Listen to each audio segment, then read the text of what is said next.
श्रीमद् भगवद गीता का ज्ञान आपकी सारी व्यर्थ की चिंताओं को समाप्त कर सकता है। गीता का ज्ञान मन की हर परेशानी और अशांति को नष्ट कर देता है।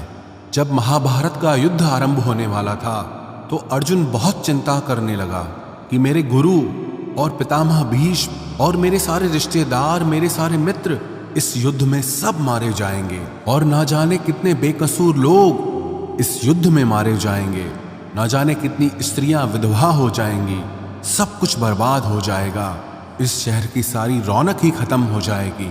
इन सब को मारकर अगर मैं जीत भी गया तो उस जीत का मतलब ही क्या, जहां अपने ही ना रहें। तब अर्जुन को श्री कृष्ण ने गीता का ज्ञान देते हुए कहा कि तू जिस भी चीज की चिंता कर रहा है, जिसके लिए भी दुखी हो रहा है, जिसके बारे में सोच सोच के इतना परेशान हो रहा है, वो सब कुछ एक दिन नष्ट होने वाला है। वो आज नहीं तो कल वैसे भी मिट जाएगा। और जो अविनाशी आत्मा है वो कभी भी मर नहीं सकता, नष्ट नहीं हो सकता। तो चिंता और दुख किस बात के लिए करते हो? क्योंकि जो एक दिन नष्ट होने वाला है, मिटने वाला है, मरने वाला है, उसकी चिंता करके, उसका दुख करके तुम कर भी क्या लोगे? तुम चाह के भी उसे रोक नहीं सकते, उसे बदल नहीं सकते। तो क्यों चिंता करके अपना जीवन नष्ट कर रहे हो? चिंता तुम्हारे मन को दुखी और रोगी बना देगी, कायर बना देगी। और जो नष्ट हो ही नहीं सकता उसकी चिंता करने की कोई जरूरत ही नहीं है। तो परिस्थिति को चाहे तुम जैसे देखो, तुम्हारी चिंता करना बिल्कुल व्यर्थ है। वास्तव में आप भी उन्हीं बातों के बारे में चिंता करते रहते हैं, सोचते रहते हैं, जिसे आप कंट्रोल नहीं कर सकते, जिसे आप चाहकर भी बदल नहीं सकते। याद रखना, जो व्यक्ति चीजों को जितना कंट्रोल करने की कोशिश करेगा, जितना प्रयास करेगा कि जिंदगी मेरे हिसाब से चले, जो मैं चाहता हूं मुझे बस वो ही मिले, और जो चीज मैं नहीं चाहता वो चीज मेरी जिंदगी में कभी ना आए, ऐसे ही व्यक्ति को सबसे ज्यादा चिंता और तनाव का सामना करना पड़ेगा। क्योंकि ये जिंदगी एक बहते पानी की तरह है, जैसे उसी पानी में दो तिनके बह रहे हैं, जिसमें से एक तिनका पानी की लहरों के साथ आनंद लेता हुआ बह रहा है कि पानी जहां जा रहा है उसके बहने में मैं उसका साथ दूंगा। जहां जहां पानी जाएगा वहां वहां मैं भी इसके साथ आनंद लेता हुआ बहता रहूंगा। वो तिनका पानी के साथ बह रहा है, वो तिनका पानी के साथ नाचता हुआ जा रहा है, खुश होता हुआ जा रहा है। और एक दूसरा तिनका है जो उस पानी के बहाव के साथ लड़ रहा है कि जहां ये पानी जा रहा है मैं उसका बहाव बदल दूंगा, इस पानी को मैं वहां ले जाऊंगा जहां मैं ले जाना चाहता हूं, क्योंकि मैंने अपनी मंजिल कहीं और सोच रखी है।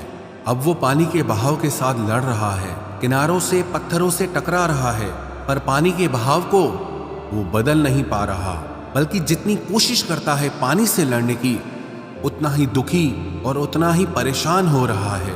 ये जिंदगी भी ऐसे ही बहते पानी की तरह आगे बढ़ती जाएगी। लेकिन अब हमें तय करना है कि हम किस तिनके की तरह बनना चाहते हैं। या तो हम चिंता करके, खुद को परेशान करके जिंदगी से लड़ते रहें, जिंदगी से शिकायतें करते रहें, या तो फिर हम उस दूसरे तिनके की तरह बने कि जहां जिंदगी जा रही है उसी में आनंद लेना शुरू कर दें, उसी में ही खुश रहना शुरू कर दें। हमारी हालत उस व्यक्ति जैसी है कि एक बार एक राजा नगर से गुजर रहा था। उस राजा ने मार्ग में देखा कि एक गरीब बूढ़ा व्यक्ति अपने सर पर लकड़ियों का गट्ठर बांध कर ले जा रहा था। राजा को उस व्यक्ति पे बहुत दया आई। राजा ने उस व्यक्ति से कहा कि तुम इतनी गर्मी में इतना बड़ा लकड़ियों का गट्ठर अपने सर पे लेके जा रहे हो, पसीने से लथपथ लगे पड़े हो, आओ तुम मेरे रथ में आके बैठ जाओ, तुम्हें जहां जाना है मैं तुम्हें छोड़ दूंगा।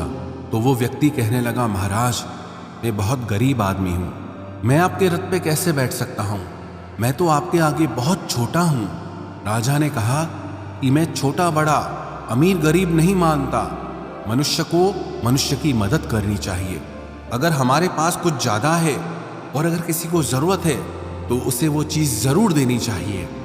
तुम भी एक मनुष्य हो और मैं भी एक मनुष्य हूं, और अगर एक मनुष्य दूसरे मनुष्य की पीड़ा को नहीं समझेगा तो वो मनुष्य नहीं है, वो तो पशु के समान है। इसलिए तुम मेरी गाड़ी में आ जाओ, मैं तुम्हें तुम्हारी मंजिल पे छोड़ दूंगा। राजा के ऐसा कहने पर वो किसान राजा के रथ में बैठ गया।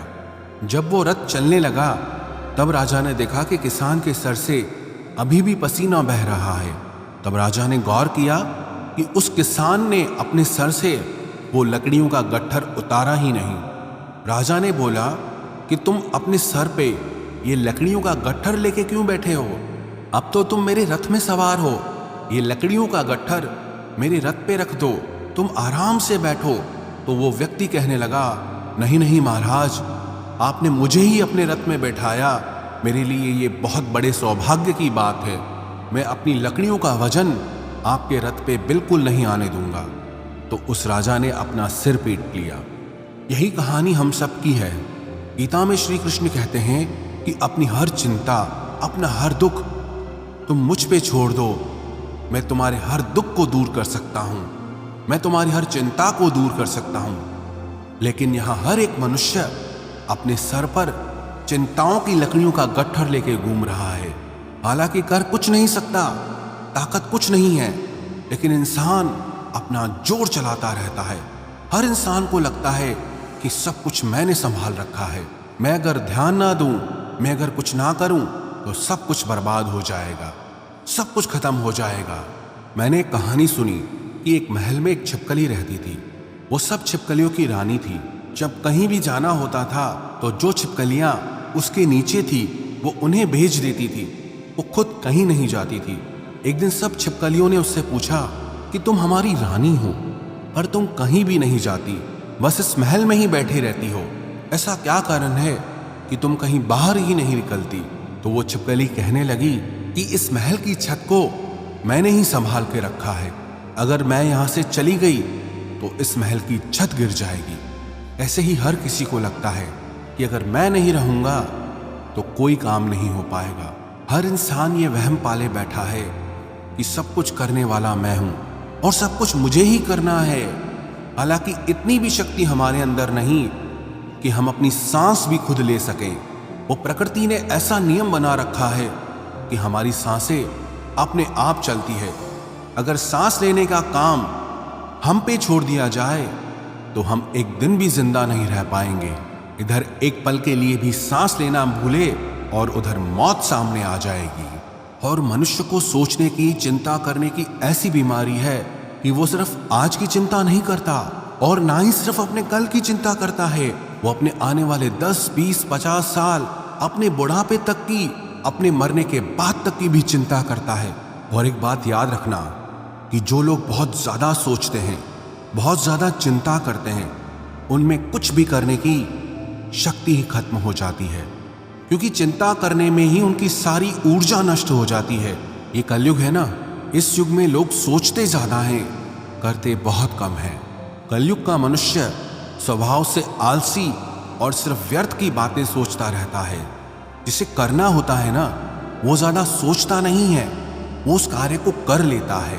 पर आप अपने आसपास की दुनिया पे नजर डाल के देखो, आपको अधिकतर लोग ना करने वाले ही मिलेंगे।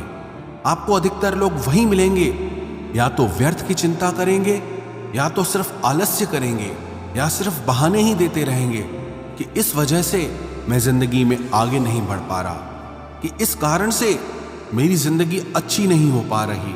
अगर मनुष्य सोचने के बजाय करना शुरू कर दे तो उसकी जिंदगी में कोई भी दुख, कोई भी समस्या ज्यादा देर तक टिक ही नहीं सकती।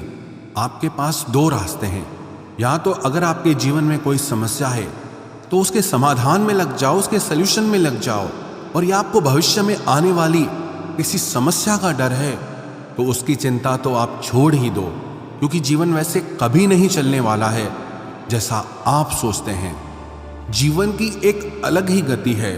आप अगर कभी गौर करोगे तो आपको ये समझ आएगा कि आपने जिंदगी में जिन बातों को भी लेकर चिंता की उनका कोई मतलब ही नहीं था। आपको लगेगा आप व्यर्थ ही चिंता करते थे, पर जिंदगी ने कुछ और ही दिखा दिया। किसी नगर में एक बहुत धनी व्यक्ति रहता था। उसके पास इतना पैसा था जिसका हिसाब ही नहीं था। एक दिन उसने अपने सारे मुनीमों को बुलाया और उनसे कहा कि मेरे पास कितना पैसा है, कितनी संपत्ति है, उन सब का मुझे हिसाब लगा कर दो कि आखिर मेरी कुल संपत्ति कितनी है। वो सारे मुनीम उस व्यक्ति की संपत्ति का हिसाब लगाने में लग गए। उन सबको उस संपत्ति का हिसाब लगाने में ही 10 दिन लग गए। 10 दिन के बाद सब मुनीमों ने मिलकर कहा कि आपके पास इतना पैसा है कि आपकी 7 पीढ़ियां बैठकर खा सकती है, उन्हें कोई काम करने की जरूरत नहीं है। जब उस व्यक्ति ने यह सुना कि मेरे पास इतना धन है कि मेरी 7 पीढ़ियां बैठकर खा सकती है, उन्हें कोई काम करने की जरूरत नहीं है, तो वो व्यक्ति रोने लगा।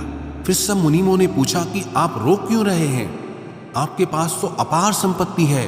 तो वो व्यक्ति कहने लगा कि आप लोगों ने कहा कि मेरी 7 पीढ़ियां बैठकर खा सकती है, उन्हें कोई काम करने की जरूरत नहीं है, लेकिन जब 8वीं पीढ़ी आएगी तो उसका क्या होगा, उन्हीं के बारे में सोचकर मैं दुखी हो रहा हूं। यही आजकल के हर मनुष्य की समस्या है। आज सब ठीक है, लेकिन कल कुछ गलत ना हो जाए, उसकी चिंता में परेशान हुए जा रहे हैं। किसी नगर में एक राजा रहता था। उसका राज्य बहुत बड़ा था और उसके राज्य के आसपास के जो राजा थे उनके साथ भी उसके संबंध बहुत अच्छे थे। लेकिन वो राजा चिंता करता रहता था कि अगर कल को ये सारे राजा मेरे शत्रु बन जाए, मुझ पे हमला कर दें, तो मेरा क्या होगा, मैं आगे कैसे जी पाऊंगा, मेरी जिंदगी कैसे चल पाएगी। बेवजह की इन चिंताओं में उलझा रहता था। एक दिन वो अपने गुरुजी के पास गया और गुरुजी को जाके उसने बताया कि मुझे बहुत चिंता होती है कि ये जितने भी राजा मेरे राज्य के आसपास रहते हैं, कल को अगर ये मेरे शत्रु हो गए और मुझ पर हमला कर दिया तो मैं कहाँ जाऊंगा। गुरुजी उस राजा का मन समझ गए और उन्होंने उस राजा से कहा कि तुम्हारे नगर में ये एक महिला रहती है, उसके पास जाओ, उसे बहुत सारा धन और अनाज दान दे करके आओ, तुम्हें तुम्हारी समस्या का समाधान मिल जाएगा। वो राजा बहुत सारा सोना लेकर, बहुत सारा अनाज लेकर उस महिला के घर गया उसको दान देने के लिए। जब राजा उस महिला के घर पहुंचा तो राजा ने उस महिला से कहा कि ये सारा धन तुम रख लो, ये सारा अनाज तुम रख लो, तुम्हारा जीवन बड़े आराम से गुजरेगा। तो उस महिला ने राजा से वो धन, वो अनाज लेने से मना कर दिया। वो राजा से कहने लगी कि मेरे पास आज खाने के लिए भोजन है, मैं कल के लिए अपने घर में भोजन नहीं रखती। मुझे उस ईश्वर पर पूरा भरोसा है कि जिसने मुझे आज खिलाया है वो मुझे कल भी खिलाएगा, क्योंकि जितना मैं संग्रह करूंगी फिर मुझे उस सामान की चिंता करनी पड़ेगी, फिर मुझे उस सामान को संभालना पड़ेगा। इससे तो बेहतर है कि जो ईश्वर मुझे आज तक संभाल रहा है, मैं उसी के भरोसे खुद को छोड़कर जीती हूँ, क्योंकि जो आज तक खिलाता आया वो आगे भी खिलाता रहेगा। तो गीता का ज्ञान यही हमें सिखाता है। गीता में श्री कृष्ण अर्जुन को यही बार बार कह रहे हैं कि हे अर्जुन, अपनी सारी चिंताएं, अपने मन के सारे विचार तुम मुझे सौंप दो, अपने मन को हल्का कर दो, क्योंकि चिंता करके तुम सिर्फ दुख प्राप्त कर रहे हो। कभी देखा है किसी ने कि चिंता करके किसी इंसान को खुशी मिली हो, या चिंता करके किसी इंसान को अपनी समस्या का समाधान मिला हो? अगर गहराई से देखा जाए तो चिंता एक मानसिक बीमारी है। चिंता वही इंसान करता है जो कर्म में नहीं लगता, जो कर्म में ना लगकर विचारों में लग जाता है। जो व्यक्ति कर्म में लगा रहेगा उसे चिंता करने का समय ही नहीं मिलेगा, और जो व्यक्ति कर्म का त्याग कर देगा वो अपने खाली समय में चिंता ही करता रहेगा।